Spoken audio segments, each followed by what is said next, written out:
So I should preface this with a bit of my background and how I got myself into this horrible situation. I lost my fiancée last year in August, and it was, as you can imagine, an absolute tragedy and one I'll never get over. I have suffered with depression and PTSD since childhood. I tried desperately to keep it together, but ultimately things went from horrible to an insane living nightmare.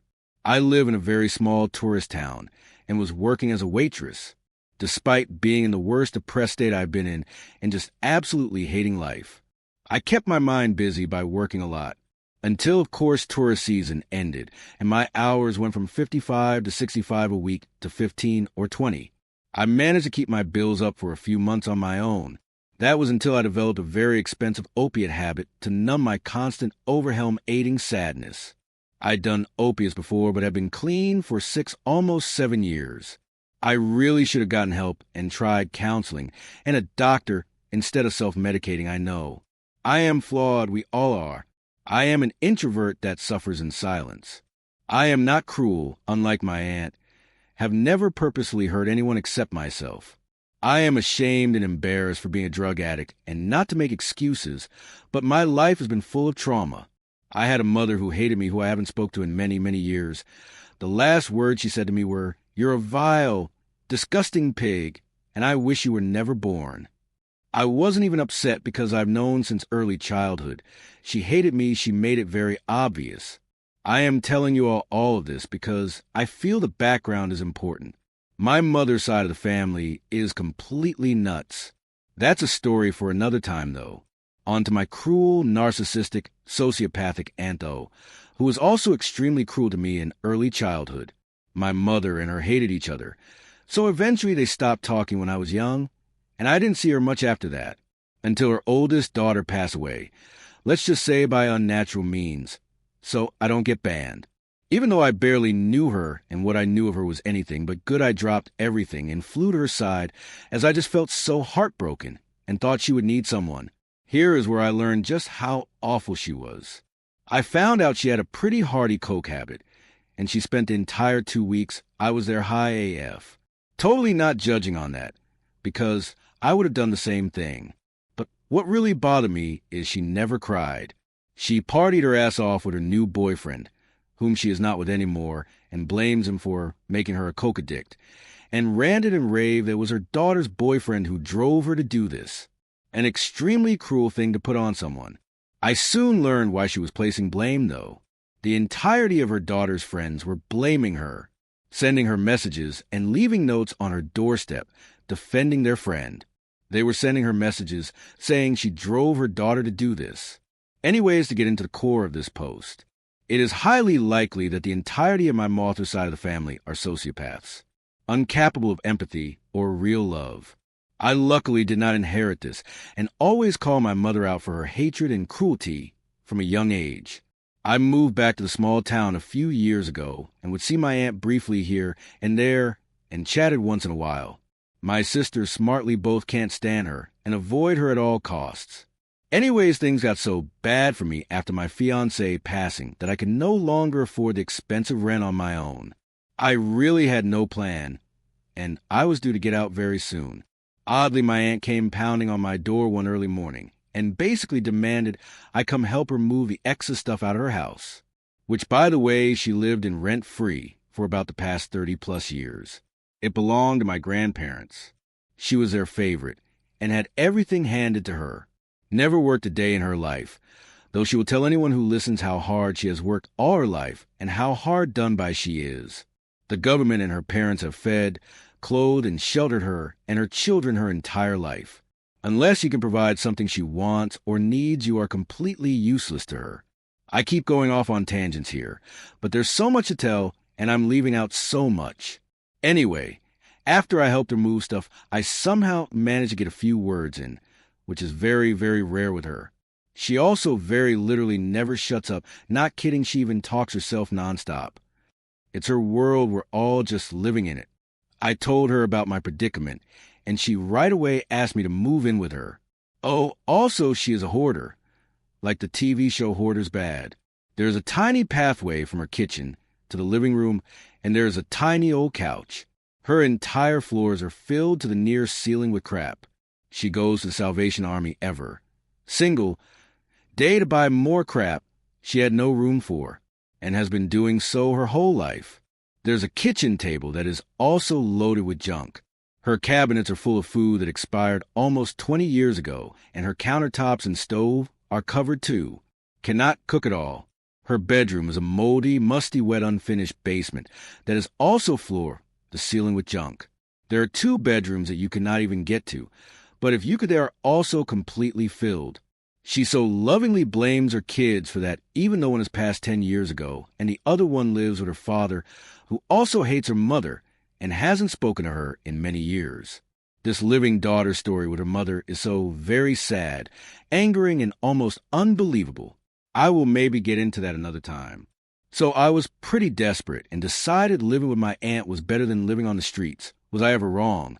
Or begging a friend for a place to crash, which I would be way too mortified to do.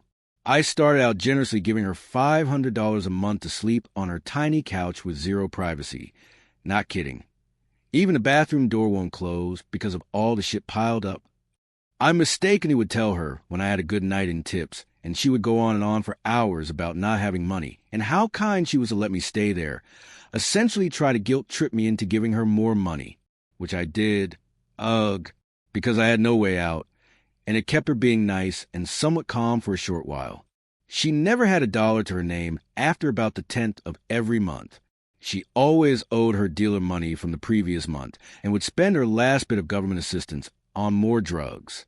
It eventually ended up with her flat out telling me when she needed money and just expecting it from me. I bought nearly all the groceries for the month, besides her monthly trip to the food bank, which she would shovel into her mouth faster than lightning. I would buy things just for me, and she would eat that all too. It got to the point where I had to buy non-perishables and hide them on her, so I would get to eat what I bought. I had become the substitute for her ex that she did this to, and also her parents who are deceased. She asked me every day how much money I made, when was I getting paid next, and so on. She is also so fucking entitled that she would, not in so many words, tell me what an amazing, thoughtful person she has always been to everyone, and how little she gets from the government to live on, that she was more in need than I was of my own money.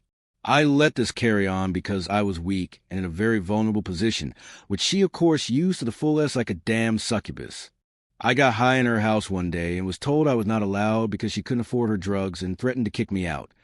Forget this, being a drug addict. She doesn't see herself as that, of course, because she is the ultimate victim in every situation. Remember? The boyfriend made her an addict. Even though she's 60 years old and had done coke long before she met him. She claims he brought such an abundance around, whereas she went from a casual user to now an 8-ball night addict. All, of course, funded by him, using the same tactics to get her way. She says he did this to trap her and make her depend on him. I first met him when I helped her after her daughter passed. Who I met was a funny, motorcycle-riding nice guy. He was stocky and fun to be around. By the time he left her, he was one of the most miserable, skinny, angry, and mean guys I ever met. But who can blame him? I was subjected to daily ridicule about my personality, my looks, my depression, my laziness, and of all things, my meanness. I haven't made very good decisions in my life at times, but I am not mean, nor even remotely confrontational. I am an introvert with terrible anxiety and social anxiety that avoids all drama and anxiety-inducing situations. After work, I like to hermit myself in and watch TV by myself. Not only was there no TV for me to watch at her house, but even if there was, I'd likely never get to watch/hear it unless she was sleeping. I would come home after work and sit on the tiny couch with my cell phone and earbuds. I was constantly called rude for using earbuds because it wasn't her fault she talked a lot, and she was lonely when I was at work all day. She needed someone to talk to, and I was selfish for literally just being myself and wanting to relax after work. But there was no escape, no doors I could shut, no room I could barricade myself in. Forget about my personal needs because they do not matter. To her, no one has needs but herself, and I truly believe she believes this. I have never heard her ask someone how they are or how they are doing, but the rest of the world is awful because everyone is not catering to her each and every need. On her 60th birthday, she had no friends to go out with, and I was considered for working that day LMAO. I actually did feel bad, though, for not getting her a gift. So I bit the bullet and booked a table at my work for her as a late birthday celebration on a live music night. Invited some of my friends to join. She said many times she wanted to go there for live music. I also ordered a very expensive custom cheesecake. A couple days after I'd planned and booked all this, I was told how inconsiderate, mean, and selfish I was, and that I didn't care about her, I was just using her. I was so fed up by this point I blew up and told her what I had planned, but that fuck her, I was canceling it. I was getting to my limit, how much abuse I could constantly take every single day. She outright said, "Why would I do that anyways?" That was nothing that she wanted to do, and screw the cheesecake too, because she doesn't eat in public. I had had it. I stopped giving her extra money. I couldn't afford it. Anyways, my hours were cut way back, and I was trying to save first and last in my own place.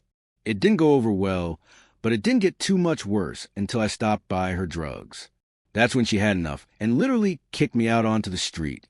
But not before calling the cops on me and leading to them taking my purse, which she told them where they could find my drugs. They took me to a motel for the night, and luckily I wasn't arrested. Likely because I have no record. I originally started videoing her outbursts because she would deny ever saying mean things. I wanted to prove her wrong. She also accused me instead of being mean, which never happened, mostly because I'm not, and also because I didn't ever want to escalate situations. Certainly, never start one. I wanted to post these videos and audio of her for proof of how awful she is, and also maybe a little therapy. I just cannot understand how someone can be such a horrible person, yet think so very highly of themselves. Narcissism to the extreme, I guess. Anyhow, I am new here. Maybe someone could tell me where I can post videos on here. TLDR, my aunt is a crazy psychopath who I mistakenly moved in with during hard times. She treated me horribly and eventually kicked me out and called the police. She is delusional, extremely mean, and a hypocrite. Not to mention, an extreme-level narcissist. The end. If you are new to this channel, then please subscribe. We will see you in next one.